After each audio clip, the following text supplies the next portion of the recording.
BBC news আন্তর্জাতিক সংবাদে আপনাকে স্বাগতম। শুরুতেই সংবাদ শিরোনাম, এরপর বিস্তারিত। ইসরায়েলের পশ্চিম তীর দখলের পদক্ষেপে ট্রাম্পের বিরোধিতা। প্রতিরক্ষা চুক্তি স্বাক্ষর করল সৌদি আরব ও সোমালিয়া। পশ্চিম তীরে ইসরায়েলের তৎপরতায় উদ্বেগ, কঠোর সতর্কবার্তা আব্বাসের। নথিতে যেভাবে বেরিয়ে এলো অ্যান্ড্রু এপস্টেইনের আতাত। এতক্ষণ শুনছিলেন সংবাদ শিরোনাম, এখন বিস্তারিত। আপনি যদি মুসলিমদের পাশে থাকতে চান তাহলে ভিডিওতে লাইক করে চ্যানেলটি অবশ্যই সাবস্ক্রাইব করে দিবেন এবং কমেন্টে জানিয়ে দিবেন আপনার মূল্যবান মতামত। এখন বিস্তারিত। ইসরায়েলের পশ্চিম তীর দখলের পদক্ষেপে ট্রাম্পের বিরোধিতা।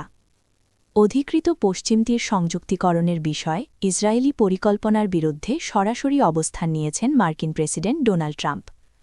হোয়াইট হাউসের এক কর্মকর্তা সোমবার ৯ জানুয়ারি জানিয়েছেন, প্রেসিডেন্ট ট্রাম্প ফিলিস্তিনি ভূখণ্ডে স্থিতিশীলতা বজায় রাখাকে এই অঞ্চলের শান্তি প্রতিষ্ঠার লক্ষ্যের সাথে সঙ্গতিপূর্ণ বলে মনে করেন।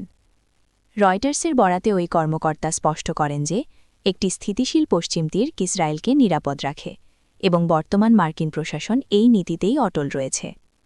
ইসরায়েলের কট্টর ডানপন্থী অর্থমন্ত্রী বেজালেল স্মোট্রিচ এবং প্রতিরক্ষামন্ত্রী ইসরায়েল কাটজ অধিকৃত পশ্চিম তীরে দখলদারি বাড়ানোর জন্য নতুন কিছু পদক্ষেপ ঘোষণা করার পর হোয়াইট হাউসের পক্ষ থেকে এই প্রতিক্রিয়া এল।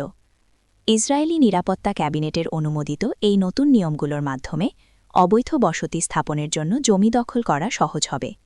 বিশেষ করে হেব্রনের মতো বড় শহরগুলোতে ভবন নির্মাণের অনুমতি দেওয়ার ক্ষমতা ফিলিস্তিনি কর্তৃপক্ষের হাত থেকে কেড়ে নিয়ে সরাসরি ইসরায়েলি নিয়ন্ত্রণে নেওয়ার সিদ্ধান্ত নেওয়া হয়েছে। প্রতিরক্ষা চুক্তি স্বাক্ষর করল সৌদি আরব ও সোমালিয়া। সৌদি আরবের সঙ্গে একটি প্রতিরক্ষা চুক্তি স্বাক্ষরের ঘোষণা দিয়েছে সোমালিয়া। ভারত মহাসাগর ও সুয়েজ খালের মধ্যবর্তী কৌশলগতভাবে গুরুত্বপূর্ণ এই অঞ্চলটি বিশ্বের অন্যতম ব্যস্ত বাণিজ্য পথে অবস্থিত হওয়ায় সাম্প্রতিক বছরগুলোতে উপসাগরীয় দেশগুলোর বিশেষ আগ্রহের কেন্দ্রবিন্দুতে পরিণত হয়েছে। সোমবারের ৯ ফেব্রুয়ারি এই চুক্তিটি স্বাক্ষর হয়। চুক্তিটি এমন এক সময় স্বাক্ষর হল যখন মাত্র ১.৫ মাস আগে ইসরায়েল সোমালিল্যান্ডকে স্বীকৃতি দেয়। সোমালিল্যান্ড ১৯৯১ সালে নিজেকে স্বাধীন ঘোষণা করলেও এখনও মোগাদিশু একে সোমালিয়ার অংশ হিসেবে দাবি করে আসছে। সোমালিয়ার প্রতিরক্ষামন্ত্রী আহমেদ মোয়াল্লিম ফিকি ও সৌদি প্রতিরক্ষামন্ত্রী প্রিন্স খালিদ বিন সালমান সোমবার সামরিক সহযোগিতা চুক্তিতে সই করেন বলে সোমালিয়ার প্রতিরক্ষা মন্ত্রণালয় এক্স সাবেক টুইটারে জানিয়েছে। পশ্চিম তীরে ইসরায়েলের তৎপরতায় উদ্বেগ, কঠোর সতর্কবার্তা আব্বাসের। ফিলিস্তিনের পশ্চিম তীর অঞ্চলে ইসরায়েলের সাম্প্রতিক তৎপরতা দ্বিরাষ্ট্র সমাধানকে হুমকির মুখে ফেলছে বলে সতর্কবার্তা দিয়েছেন ফিলিস্তিনের প্রেসিডেন্ট মাহমুদ আব্বাস। সোমবার ৯ ফেব্রুয়ারি জর্ডানের রাজধানী আম্মানে এক সংবাদ সম্মেলনে এই সতর্কবার্তা দিয়েছেন তিনি। এক প্রতিবেদনে তুরস্কের বার্তা সংস্থা আনাদোলু গতকাল জর্ডান সফরে গিয়েছেন ইসরায়েলি প্রেসিডেন্ট আইজাক হারজগ।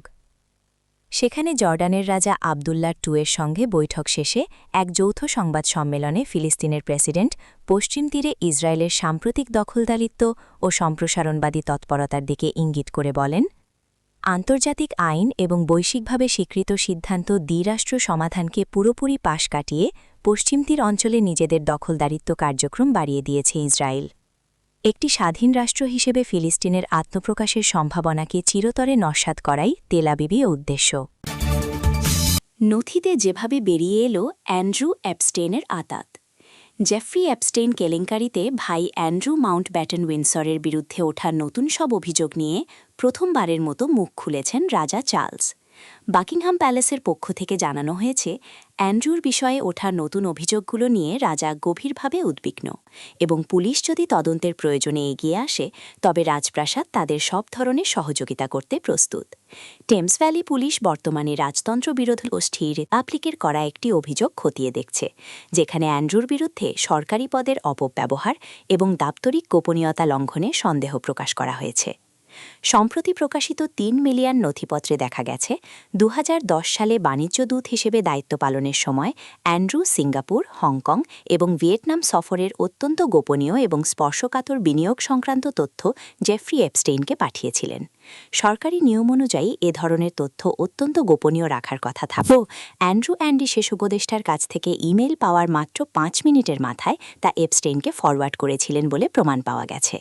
প্যালেসের বিবৃতিতে স্পষ্ট করা হয়েছে যে রাজা এবং রানীর সমবেদনা সবসময় সব ধরনের নির্যাতনের শিকার ব্যক্তিদের সঙ্গে রয়েছে।